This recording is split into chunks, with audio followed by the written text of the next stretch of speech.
श्री शिवाय नमस्तुभ्यम। जय श्री कृष्णा। आप सभी का दिन शुभ और मंगलमय हो। भगवान भोलेनाथ की कृपा आप सभी के ऊपर सदैव बनी रहे। सावन का आखिरी सोमवार 4 अगस्त को है। ऐसे में जो लोग अभी किसी कारणवश महादेव की पूजा नहीं कर पाए हैं, वह सावन के आखिरी सोमवार पर शिवलिंग का जलाभिषेक करने का अवसर ना गंवाएं। मान्यता है कि जो सावन सोमवार के दिन शिव जी को जल अर्पित करते हैं, उनके जीवन के सारे पाप, रोग, दोष मिट जाते हैं। इस साल चौथे सोमवार के दिन शिव जी की पूजा का महासंयोग बन रहा है। सावन के अंतिम सोमवारी पर मीन राशि में शनि और कन्या राशि में मंगल की स्थिति एक ऊर्जावान संयोग बना रही है। साथ ही इस दिन सर्वार्थ सिद्धि योग, रवि योग और ब्रह्म योग का भी निर्माण होगा। ऐसे में शिव पूजा करने वालों को मानसिक तनाव से मुक्ति, आत्मविश्वास में वृद्धि प्राप्त होगी और लक्ष्य के प्रति मार्ग प्रशस्त होंगे। चलिए जानते हैं आज के कौन कौन से शुभ समय हैं। इस समय आप भगवान भोलेनाथ की और माता पार्वती की विधि विधान के साथ पूजा कर सकते हैं। आप चाहें तो आज के दिन रुद्राभिषेक करा सकते हैं, या फिर न करा पाए तो आप पंचामृत से, गन्ने के रस से आज के दिन अभिषेक अवश्य करिएगा। आप सावन में भगवान शिव की पूजा नहीं कर पाए हैं तो कोई बात नहीं, लेकिन आखिरी सोमवार के दिन यह समय अपने हाथों से ना जाने दें। इस दिन का शुभ मुहूर्त है अमृतकाल। अमृतकाल सुबह 5:44 से लेकर सुबह 7:25 तक। आप इस समय भोलेनाथ का जलाभिषेक कर सकते हैं। अगर किसी कारणवश इस समय ना कर पाए तो दूसरा शुभ मुहूर्त है सुबह 9:06 से लेकर सुबह 10:46 तक।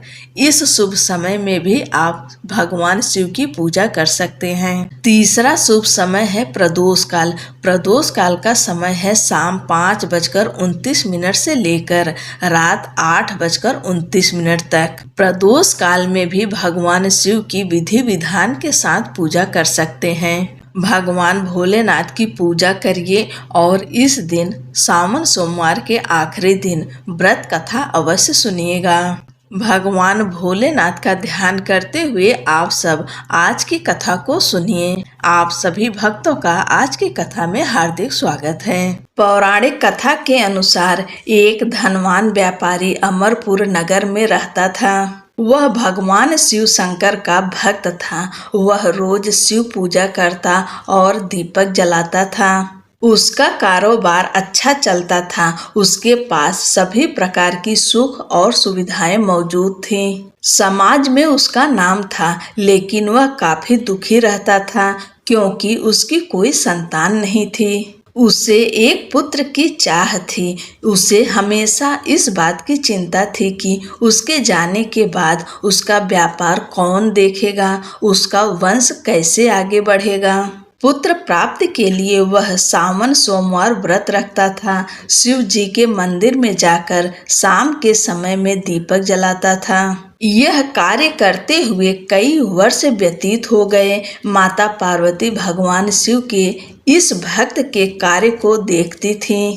एक दिन उन्होंने भगवान भोलेनाथ से कहा कि यह व्यापारी आपका अनन्य भक्त है, आप उसकी मनोकामना पूर्ण क्यों नहीं कर देते हैं? उसे पुत्र प्राप्ति का वरदान क्यों नहीं देते हैं? इस पर महादेव ने कहा कि व्यक्ति को कर्म के अनुसार ही फल मिलता है, लेकिन माता पार्वती शिव जी की इस बात से सहमत नहीं हुई और शिव जी को विवश कर दिया। तब महादेव ने उस व्यापारी को स्वप्न में दर्शन दिया और कहा कि तुमको पुत्र की प्राप्ति होगी, लेकिन वह अल्पायु होगा। वह 16 साल तक ही जीवित रहेगा। अगले दिन व्यापारी की नींद खुली तो वह खुश हो गया और पत्नी को सपने की बात बताई, लेकिन इस बात से दुखी भी था कि वह पुत्र 16 साल तक ही जीवित रहेगा। वह सावन सोमवार व्रत और शिव पूजा अनवरत करता रहा। एक दिन शिव की कृपा से उसे संतान सुख प्राप्त हुआ। उसके घर में बेटे का जन्म हुआ। व्यापारी ने अपने बेटे का नाम अमर रखा। वह समय के साथ बड़ा होने लगा। जैसे ही वह 12 साल का हुआ तो व्यापारी ने बेटे को उसके मामा दीपचंद के साथ शिव की नगरी काशी पढ़ने के लिए भेज दिया। वे दोनों रास्ते में रात के समय जहाँ पर ठहरते थे वहाँ यज्ञ और ब्राह्मण भोज कराते थे। एक दिन वे एक ऐसे नगर में पहुँचे जहाँ पर राजा की बेटी का विवाह हो रहा था। वर का पिता इस बात से परेशान था कि उसका बेटा एक आंख से काना है। उसे डर था कि यह रिश्ता टूट न जाए, ऐसा होगा तो नाम खराब होगा। वर के पिता ने अमर को देखा तो अपने बेटे की जगह पर उसे वर बनाने की सोचा ताकि शादी के समय अमर मंडप में रहे और विवाह हो जाए। शादी के बाद अमर को धन देकर भगा देगा और बहू को अपने घर ले जाएगा। लालच में आकर मामा दीपचंद ने उसकी बात मान ली। अमर का विवाह राजकुमारी चंद्रिका से हुआ।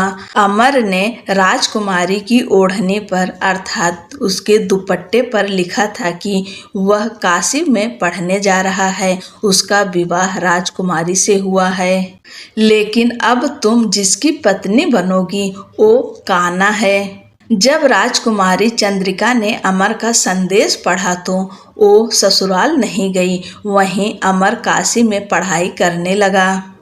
जब वह 16 साल का हुआ तो एक यज्ञ कराया। उसके बाद ब्राह्मण भोज कराया। ब्राह्मणों को दान और दक्षिणा देकर विदा किया। भगवान शिव के वचन के अनुसार उस रात अमर के प्राण निकल गए। अमर की मृत्यु पर उसका मामा रोने लगा। वहां पर काफी लोग आ गए। वहीं से भगवान शिव और माता पार्वती भी जा रहे थे। माता पार्वती ने दीपचंद को रोते देखा तो दया आ गई।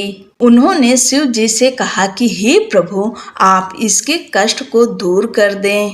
तब शिव जी ने बताया कि यह उसी व्यापारी का लड़का है जिसे पुत्र होने का वरदान दिया था, और यह भी बताया था कि 16 वर्ष तक ही जीवित रहेगा। उस अनुसार आज इसके 16 साल पूरे हो गए। इस पर माता पार्वती ने कहा कि आप इसके प्राण लौटा दें, नहीं तो इसके माता पिता रो रो कर अपने प्राण त्याग देंगे। माता पार्वती ने कई बार शिव जी से आग्रह किया। भगवान शिव ने अमर को जीवन दान दे दिया। वह जीवित हो उठा। उसने अपनी शिक्षा पूरी की और राजकुमारी चंद्रिका के पास पहुंचा। वहां पर उसने एक यज्ञ कराया। राजा और राजकुमारी अमर को पहचान गए। राजा अमर को घर लाए। उसका आदर सत्कार हुआ। उसके बाद राजकुमारी चंद्रिका अमर के साथ उसके घर चली गई। अमर को जीवित देखकर उसके माता पिता खुश हो गए। उस रात व्यापारी के स्वप्न में भगवान शिव एक बार फिर आए।